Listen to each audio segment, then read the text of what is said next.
प्यारे बच्चों, अब हम करेंगे कक्षा 8 की गणित कार्य पुस्तिका प्रखर का आकलन 16 और कार्यपत्रक 97। पहला प्रश्न है, एक गिलास 75% पानी से भरा हुआ है, अर्थात गिलास के कितना भाग में पानी है? 75%, यानी कि 75/100। इसको 25 से भाग करेंगे तो ऊपर आएगा 3, नीचे आएगा 4, 3/4। दूसरा, एक दुकानदार जूतों पर 20% की छूट देता है, तो 500 रुपए मूल्य वाला जूता कितने में मिलेगा? तो 500 के ऊपर 20% की छूट, 20% की छूट, 2 जीरो से 2 जीरो कैंसिल हो गई, 20×5 100, 100 रुपए की छूट मिल गई, तो अब 400 रुपए में वो जूता मिलेगा। फिर है तीसरा, एक आयताकार फाइल 25 सेंटीमीटर लंबी व 10 सेंटीमीटर चौड़ी है, तो वह कितने क्षेत्रफल को ढक लेगी? तो यानी कि हमें क्षेत्रफल निकालना है इसका। लंबाई 25 सेंटीमीटर, चौड़ाई है 10 सेंटीमीटर, तो 25 × 10 250 सेंटीमीटर स्क्वायर, यह वाला राइट होगा। यहां तो सिर्फ सेंटीमीटर दिया है, सेंटीमीटर स्क्वायर 250 वर्ग सेंटीमीटर, इस वाले पे राइट करना। चौथा, समकोण त्रिभुज का क्षेत्रफल। तो यहां पे जो समकोण त्रिभुज है इसका क्षेत्रफल हमें बताना है, तो ये आयत के क्षेत्रफल का आधा है, 1/2 गुना आयत का क्षेत्रफल, ये वाला राइट है। फिर पांचवा, एक वस्तु को 330 रुपए में बेचने पर 10% का लाभ होता है, तो क्रय मूल्य ज्ञात कीजिए। माना 10% लाभ होने पर वस्तु बेची गई है 110 रुपए, 110 रुपए में बेची गई वस्तु, 110 रुपए में बेची गई वस्तु का क्रय मूल्य,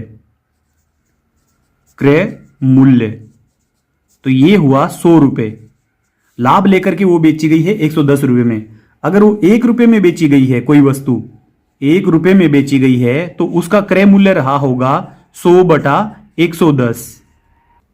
और यदि वो वस्तु 330 रुपए की बेची गई है, तो उसका क्रय मूल्य होगा, एक एक नियम से इसको हल करेंगे हम, 100/110 गुणा 330 रुपए, 0 से 0 कैंसिल कर देंगे, 11 तिया 33, यानी 300 रुपए। 300 रुपए की वस्तु थी वो, और 10% लाभ कमा करके वो बेच दी गई है 330 रुपए में। छठा है, मिलान कीजिए मिश्र धन। मिश्र धन होता है मूलधन प्लस ब्याज, ये वाला। फिर लाभ के लिए हम विक्रय मूल्य में से क्रय मूल्य घटा देंगे तो लाभ निकलेगा।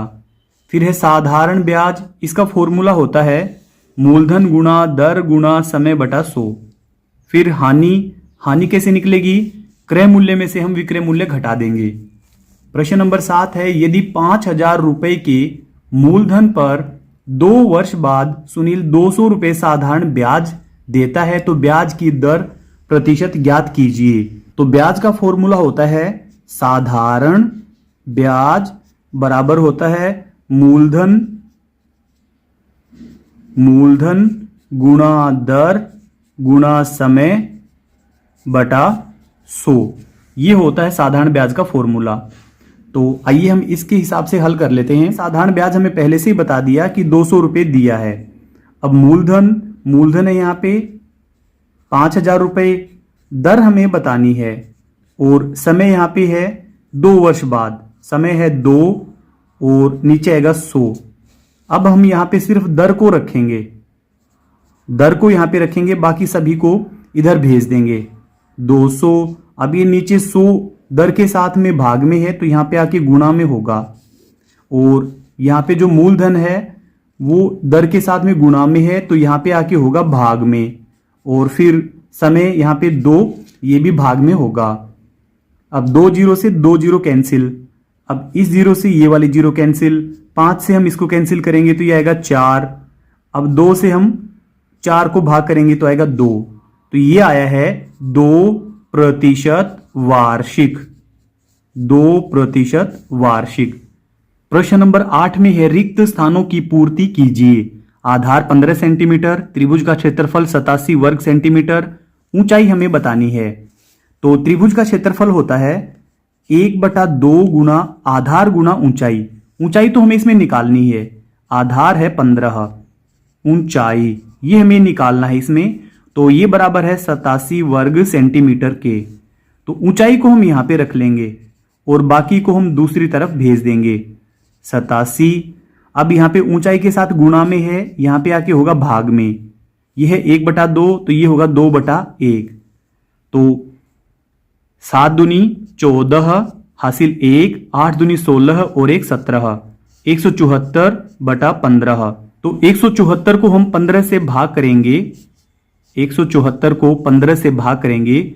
15 एकम 15 बचा 2, ऊपर से उतारा 4, 15 एकम 15 तो यहाँ पे बचा 9।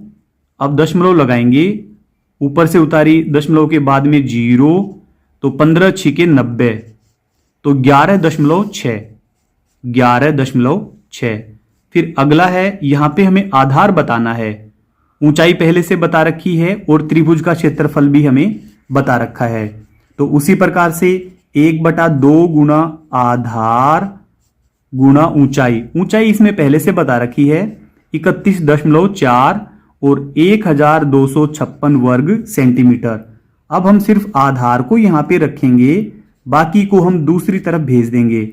आधार तो 1256, इसके बाद यहां पे आधार के साथ में गुणा में है 31.4 और ये है 1/2 तो यहां पे आके होगा ये 2 के बराबर। तो हम इसकी दशमलव हटा देंगे तो ये होगा 1256 गुणा 2 गुणा 10 और नीचे होगा 314 क्योंकि हमने इसकी दशमलव हटा दी है। तो ये 4 पर भाग चला जाएगा। 314 की गुणा 4 से करेंगे तो ये आएगा 1256, 4 आ गए यहां पे। तो 4 दूनी 8, 8 गुना 10 यानी कि 80, यहां पे भरेंगे हम 80 सेंटीमीटर।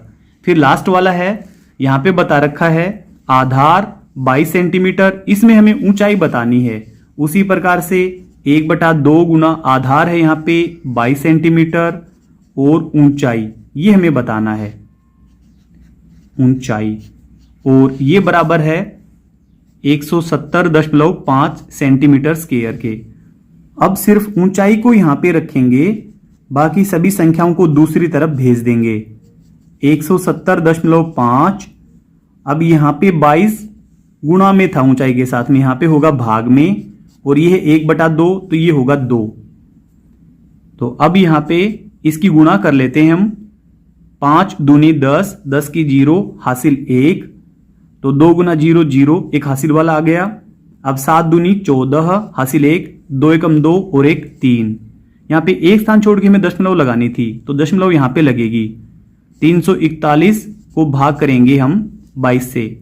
अभी 11 से दोनों ही भाग चले जाएंगे। 11 से इसको भाग करेंगे 2 आएगा, 11 से इसको भाग करेंगे 3, 1 31, 31/2 यानी कि 15.5, 15.5 ये हमारा इसकी ऊंचाई आएगा। फिर आगे है कार्यपत्रक 97। पहला प्रश्न है, नीचे कुछ वृत्तों की परिधि और व्यास के माप दिए गए हैं।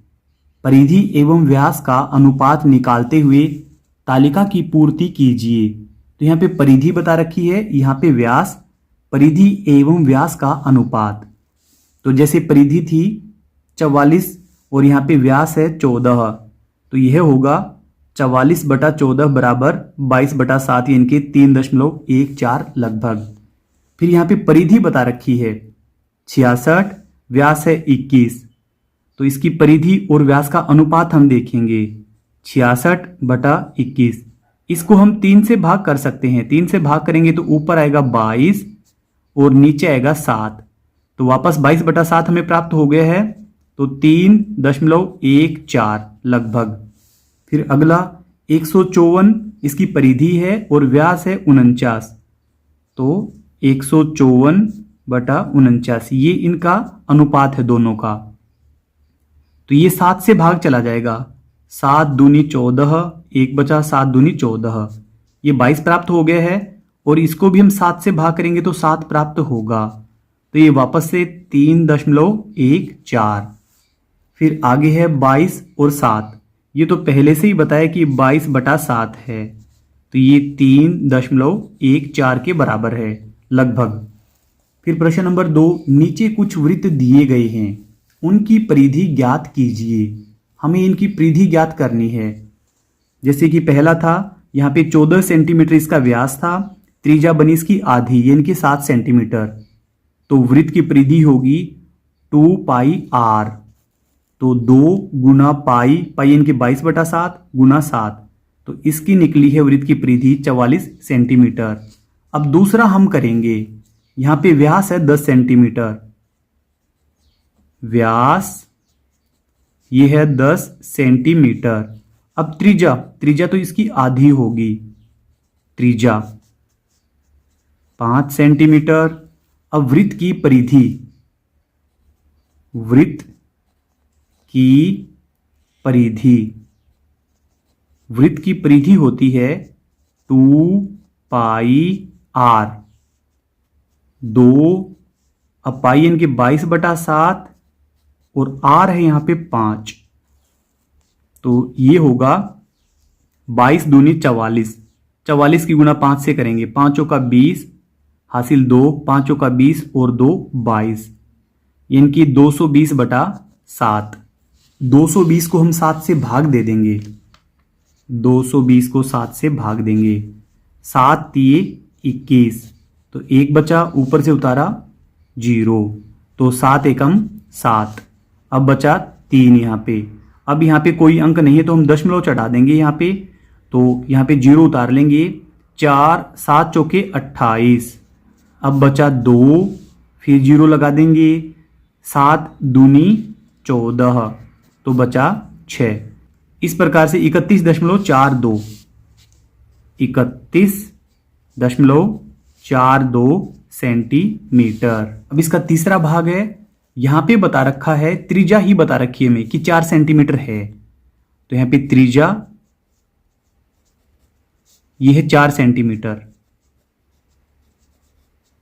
फिर वृत्त की परिधि, हमें परिधि बतानी है, वृत्त की परिधि। तो वृत्त की परिधि बताने का फॉर्मूला है 2 पाई आर। तो 2 पाई यानी कि 22/7 और आर है यहां पे 4, तो ये होगा 22 दूनी 44। 44 की गुना 4 से करेंगे, 4 चौके 16 हासिल 1, 4 चौके 16 और 1 17, 176/7। तो 176 को हम 7 से भाग देंगे, 7 से भाग देंगे, 7 दूनी 14, बचा 3, ऊपर से उतारा 6, 7 पंजे 35। अब 36 में से 35 घटाएंगे, 1 बचेगा। अब आगे अंक भाग होगा नहीं, ये दशमलव लगा करके हम ऊपर से 0 उतार लेंगे, तो 7 एकम 7, बचा यहाँ पे 3, ऊपर से 0 उतारी, 7 चौके 28। तो हमारा आंसर आ गया है 25.14 लगभग। तीसरा प्रश्न है, 21 मिलीमीटर त्रिज्या वाले वृत्त की परिधि ज्ञात कीजिए। हमें त्रिज्या पहले से ही बता दी कि 21 मिलीमीटर है, तो परिधि का निकालने का फॉर्मूला होता है परिधि 2 पाई आर। 2 पाई यानी कि 22/7 और आर है यहां पे 21, तो 7 तिये 21, 3 पे ये पूरा पूरा भाग चला गया, 22 दूनी 44। 44 की गुणा हम करेंगे 3 पे, तो 4 तिये 12 हासिल 1, 4 तिये 12 और 1 13, 132 मिलीमीटर। यहां पे मिलीमीटर हमें बता रखा है, तो mm। अगला है चौथा, यदि एक वृत्ताकार शीट की परिधि 88 सेंटीमीटर है तो इसकी त्रिज्या ज्ञात कीजिए। तो यहां पे पहले से ही बता दिया हमें कि 2 पाई आर ये बराबर है 88 के। तो अब हम यहां पे आर को रखेंगे, सिर्फ हम इसकी त्रिज्या बतानी है, तो आर को हम यहां पे रख लेंगे, बाकी सबको दूसरी तरफ भेज देंगे। 88, अब ये है 2, यहां पे गुणा में है तो यहां पे जाके होगा बटे में, तो पाई भी यहां पे जाके बटे में होगी, तो 22/7 होता है, तो ये होगा 7/22। 22 नीचे रहेगा, 7 ऊपर रहेगा, तो 22 एकम 22, 22 चौके 88। अब 2 एकम 2, 2 दूनी 4, तो 7 गुना 2 14 सेंटीमीटर।